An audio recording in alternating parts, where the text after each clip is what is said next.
Welcome to this month's show of Safe and Sound. I'm Kirk Webb, your host, and I'm here with Mark Chambers from Hospice Compassus and Ezra Borrego with Accord Hospice. And today we're going to be kind of discussing a little bit about some of the things that you guys, that the different hospice companies provide, because you're the two that are here up on the mountain, right? Yep. And so, in fact, Mark, let's start with you. Let's talk a little bit about what is it, how'd you get into this, and kind of. So I started with Hospice Compassus back in May of last year. I actually wound up getting my master's degree in social work, and as a bereavement coordinator and counselor for Hospice Compassus, I help coordinate all of the bereavement services, which entail the working with the social workers, working with the team members, the nurses, the chaplains, both prior to a patient's passing as well as after the patient passing. So I help provide that family support during the process, and after the patient passes, I will also start up a whole program that includes an assessment, a detailed and comprehensive assessment. We have a grief support group that we have every week at our facility over in Lakeside on Tuesdays from 3:30 to 4:30, and that's actually open to everybody. That's open to the public, not just for the family members of the patients who pass. And also I will go out into the community and do home visits and do some counseling sessions there if they're requesting it. And we also do mailings, and I do phone calls. Mailings, we'll do up to 8 different mailings throughout the year. We do things for the holidays and make sure that that anybody who's having some challenging times with the grief process and the bereavement are able to get the services that they need from us. So even though hospice really targets the end-of-life patient, you reach out for more than just it's the family, extended family, Correct. and even general public. Yes, So absolutely. that's awesome. Yep. We actually have family members who may be living out of state, and so we will contact them, and if they want any assistance, I actually had one family member who was out in Missouri, and they wanted assistance to get set up with grief groups out where they live, Oh, wow. as well as one-to-one counselors, and so I was more than happy to try and help them research that information as well. So regardless of where they live, we always try to help out if they're requested it. And kind of since technology is so nice, it's easy Yeah. to make contact with that. Yeah, That's absolutely. awesome. So and Ezra, you're with Accord Hospice. I So am. tell a little bit about yourself, how long, and some basics. So, how long you got? Just kidding. Right. So, life's experiences got me into what I'm doing today. 23 years ago, I thought I would be working for hospice. It just came to my head, and it was just after my father passed away. And I didn't know what I was going to do. So I did gardening. I was a gardener for a while, had my landscape business. I got into FedEx for a bit. Worked for the city for a little while. Then I became a firefighter like you are, Kirk, and enjoyed that. And I got into down social work down in White River. Then I got into mortuary business, and then I thought about, okay, I'm going to check out hospice. It's time, and I did. And I started going part-time at Hospice Accord, and I did the mortuary business full-time. And I said, okay, I'm going to switch. And then all of a sudden I was getting really busy with hospice, and I went ahead and left the mortuary business. Best job I've ever had. My parents were very giving people and loving people, and I felt I want to give back to those that are hurting. My parents took care of a lot of people that were hurting, took them into our home. And both my parents are gone. I was there when my mom passed away, and she was on hospice. And it was a beautiful experience, knowing that she's no longer hurting and that she's with my dad. So it really made me think about hospice more. And this was just before I became on hospice. And just like what Mark said, we do all those different types of services for people that are going through the process of grieving after that the patient passes away. We get to meet with them for 13 months after, and even longer if they need it.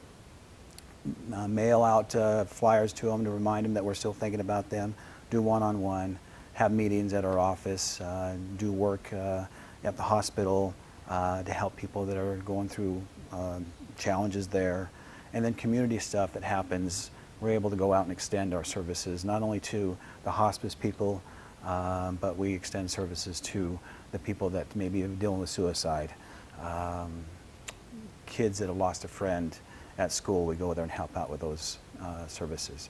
And even when you guys have your crash thing at the school and before prom, you know, and I got to have the opportunity, got to talk to the kids and kind of think about their mortality and how important they are. So I get to extend my services to a lot of different ways in the community. It's what an opportunity, what a pleasure and a privilege I get to do that with.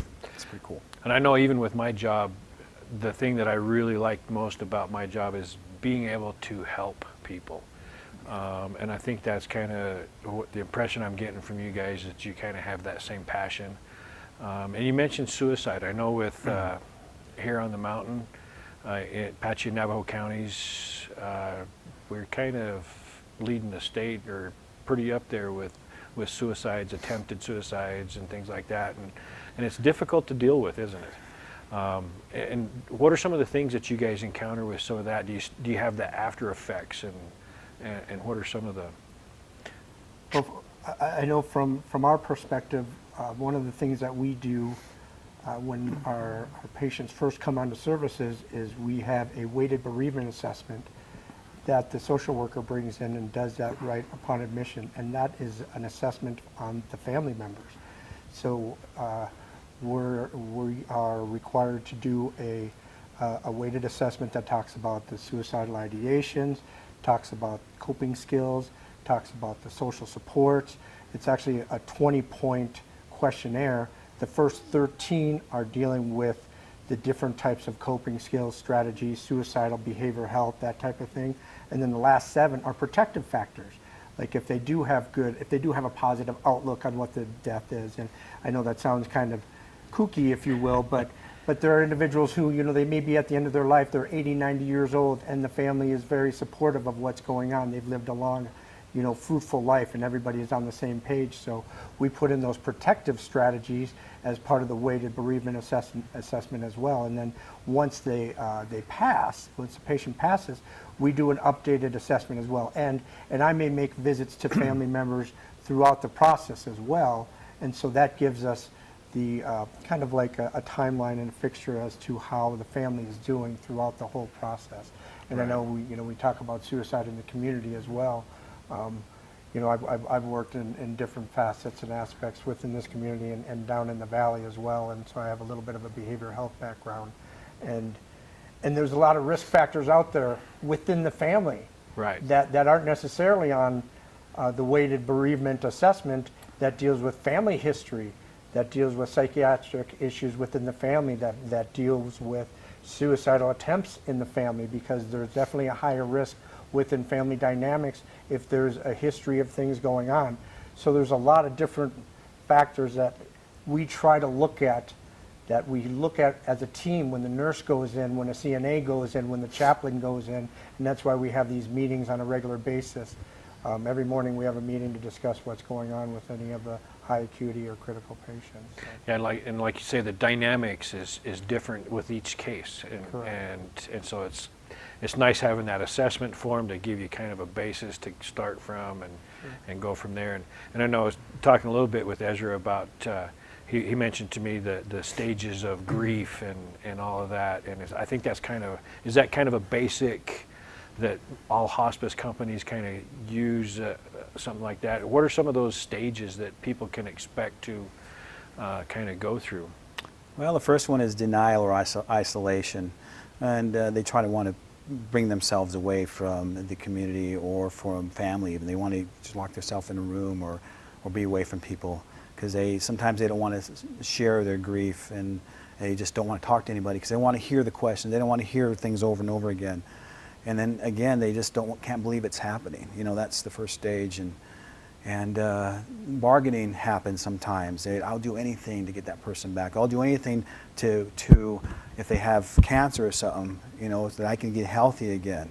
And so those are human characteristics that we have, that we want to change the situation. And sometimes they go into anger. Anger can be there for a while. And they're not always in order. You know, they can Right. just be mad right off, and I can't believe this happened to me. Why me?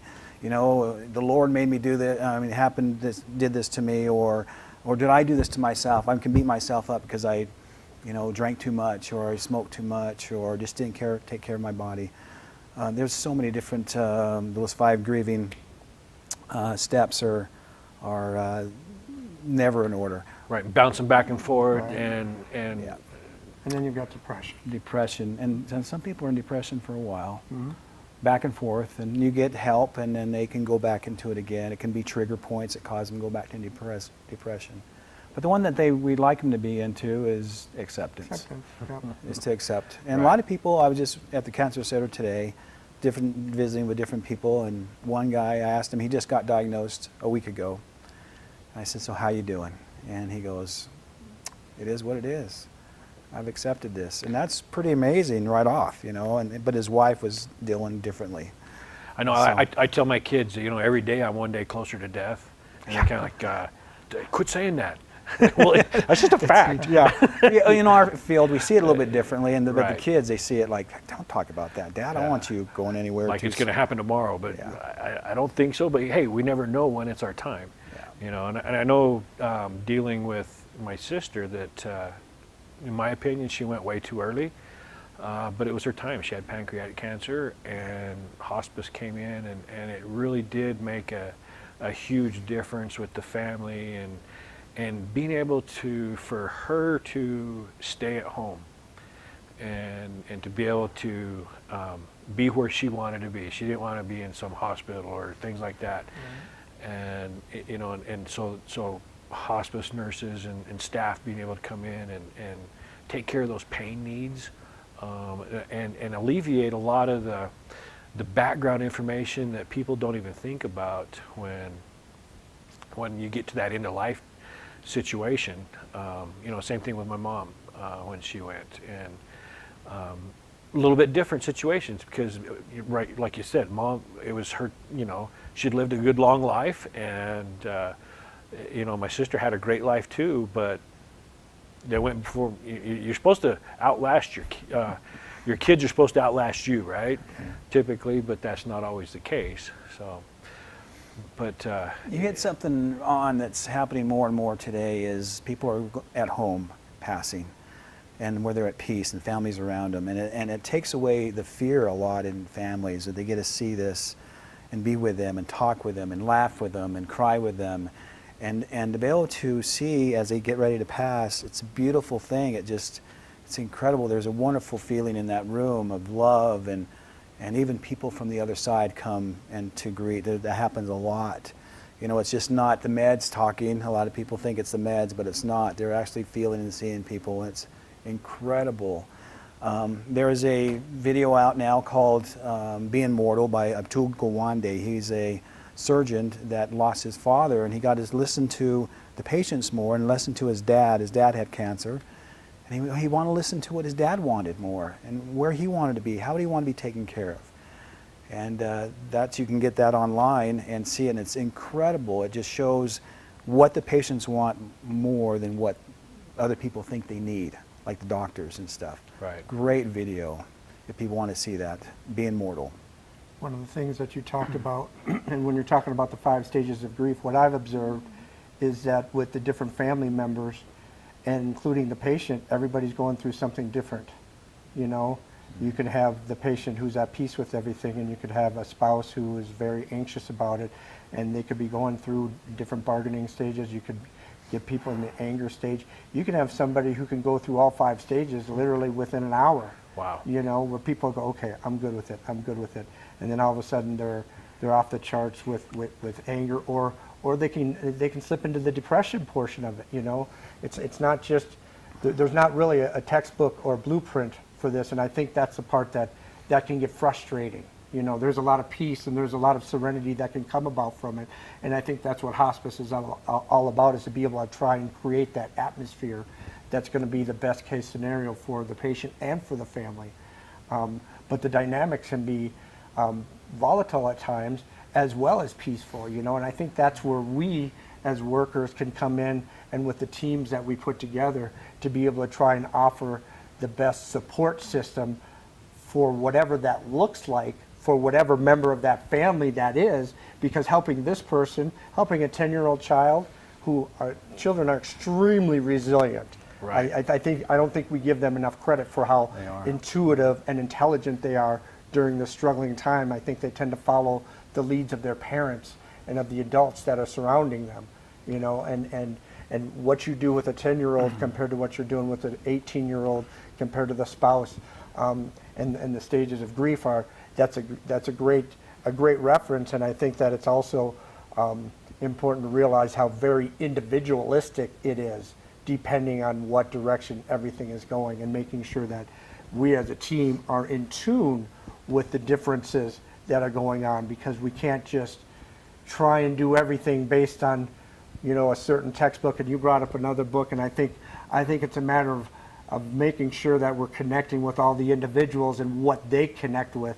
You know, reading a 10-year-old a certain story compared to trying to communicate with an adult is going to be the way to try to figure out what's going to happen.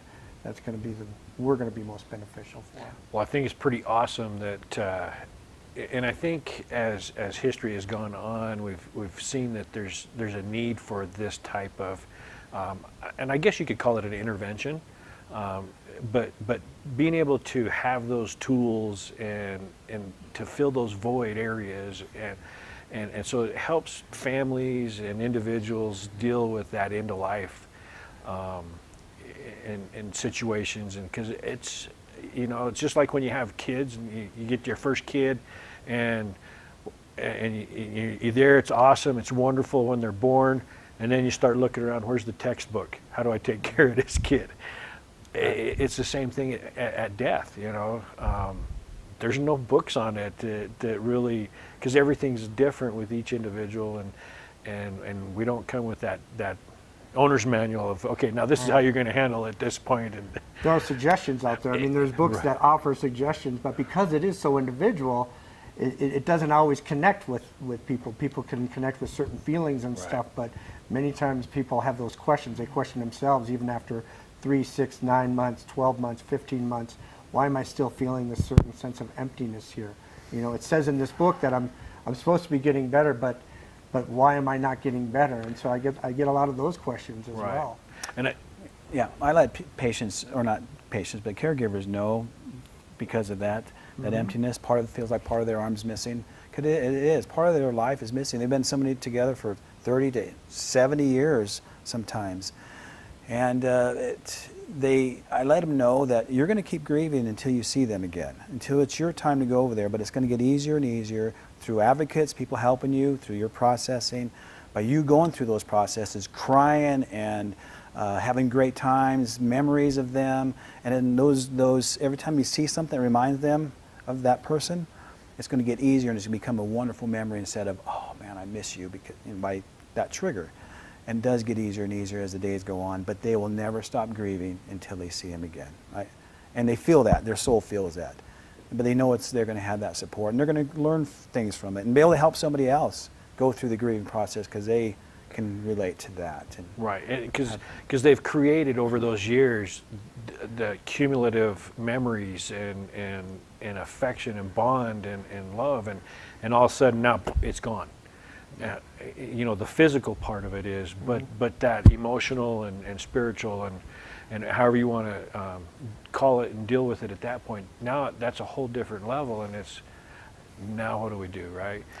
And we had a patient pass away this morning, and she lost her husband 2 years ago in April. He was a World War II veteran. So back in that day, in his era and how they dealt with things, he took care of everything, pumped the gas for her, took care of all the finances, everything. So she was grieving hard for 2 years, and she was just longing to see him again.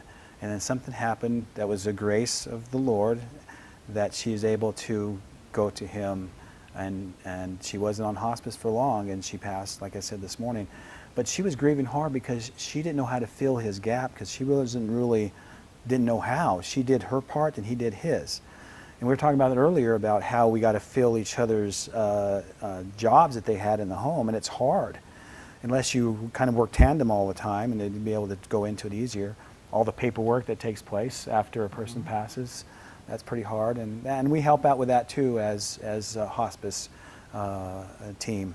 Go in there and help them with all that crazy paperwork that has to be changed. Well, and I can imagine even if you're working with somebody that's just on their own, and they've been on their own for years and years, and now, but they have kids and you know, descendants that, and what are they going to leave for them, and have they taken care of things like that? And so, is that something that you work with the legal aspects of that end of life process, and you know, and help people and extended families, and I mean, it's that You know, could be. I think it all depends on the circumstance. You know, there are different resources. You know, and many individuals. You know, from my perspective, I think a lot of individuals, especially as they've gone through the years, they have more resources than they realize. I also believe that they have a lot more resources inside of them than they realize. You know, and I think from my perspective, it's our job to help uncover or peel back those little layers of the onion to help them remember that they have those resources, whether they're outside physical resources within the community, or whether it's something internal that they forgot that they had, you know, like the little things that they would do with their loved ones. And you talked about, you know, the different roles that people have. And when they have one role, after their loved one that passes away, it's like they have to rediscover themselves or redefine themselves. And that can be a very arduous process when you knew where you stood in the world, and you had a definition of who you are. And when that's gone, it's like your role has been just automatically redefined against your will, you know. So that can be a very trying process, and I think it's our duty and our role to be able to help them, you know, find themselves again, however that looks. If it's helping them with certain paperwork, connecting with things in the community, which there's lots of different things, behavioral health types of resources, and many times people know that there are resources, and sometimes they may just be laying around in the household that they may not have known about, that their spouse may have had, or whoever their loved one had, and then it's just a matter of trying to help them rediscover that. Right, and you mentioned resources out in the community, and I think up here on the mountain we do a really good job of networking and utilizing every aspect of resources that are out there, but there's always room for improvement. You know, I think that's just kind of the nature of the game. That, but I do like how we do all work together, and you know, in fact, I think a lot of people might ask, well, why is the fire department talking about this kind of stuff? You know, Right. But it is things that affect us in our job, because we're dealing with you know, emergency situations and things that possibly brings out death and things like that. Whether it's known that it's going to happen, or all of a sudden it's untimely death. In fact, we were kind of talking also some of the stuff you were mentioning about, and with that cumulative type stuff, and that's kind of the things that I see in the fire service, and even the police, any kind of the public safety sector, is dealing with that cumulative stress, and I think families have that same thing, and you never know what that trigger point might be that causes anxiety or anxiousness. And so even dealing with the hospice situation, where you guys kind of working with people that know ahead of time that it's time, and now we got to start preparing for death, but people don't always handle that exactly well or properly. So you guys have, what kind of do you have meetings that you have on a regular basis? What are some of the things to be able to help people deal with now the death has occurred? Now how do we get on? How do we pick things back up, pick the pieces up? You know, recreate our individual, because all of a sudden half of us is gone, or whatever the case might be. Right. Little steps at a time. You know, we're there for them with the grieving counseling, in our meetings at our individual places, and even one-on-one. And just before they pass, to make it easier too, Kirk, is we have the 5 Wishes book that we put out and help with families to have what the patient's desires are before they pass. And that's even a legal document for like a will, like a will Advanced form. directives. Yeah, advanced directives, where they want to be buried, how they want to be taken care of as they can't speak for themselves anymore, who they want to speak at their funeral. All those things are there, and things you don't even think of are in that book. And so we provide that for them, so there's not a lot of chaos in the family. Like, I think you wanted this, I think she wanted that. It's right there, and this shows exactly what they wanted. So it helps a lot of the dynamics in that area after Sure. the patient passes. And I know for us, so when a patient goes active, then we're doing the visits, and once the patient passes, we have a nurse that's there who will do an assessment, an updated bereavement assessment, and we'll talk about that in our morning meeting the next day, and then we'll talk about concerns at that time. This person may have some more higher needs because this is the second wife that this passed, or this woman who's 80 years old all of a sudden is on the fourth or fifth husband that may have passed. And so we talk about those types of concerns. And so as a bereavement coordinator, then I will make a phone call, and depending on the severity or the concern, 24 hours up to 5 days later, and then we send out cards, and we make sure that I'm leaving messages for them to let them know that we are available, and if I don't get a hold of them immediately, we're making sure we're sending out some mailings, doing follow-up calls, and our nurses will actually go back a day or two later and do a follow-up checkup with them, even a phone call, just to make sure, because nurses really build up that rapport. We've had our nursing assistants, our CNAs, go out and check in on some of the families afterwards too, because those are the ones that are in there a couple of times a week for anywhere from 24 hours up to 6-8 months, depending on what's going on with them. So we try to make sure that we're getting that continuity of care carried over to when they do the handoff with me as well, and then I try to continue with the phone calls and the mailings as well as the visits if I need to do them. So. Yeah, and this has been awesome. I appreciate you guys being able to come in and discuss these things. And unfortunately, I think we could keep on going with this, but we're out of time. But for more information, get with Accord Hospice, Hospice Compassus, two wonderful organizations here to help people. And so thank you for joining us on Safe and Sound. I'm your host, Kirk Webb, and we'll be back with you next month for another episode.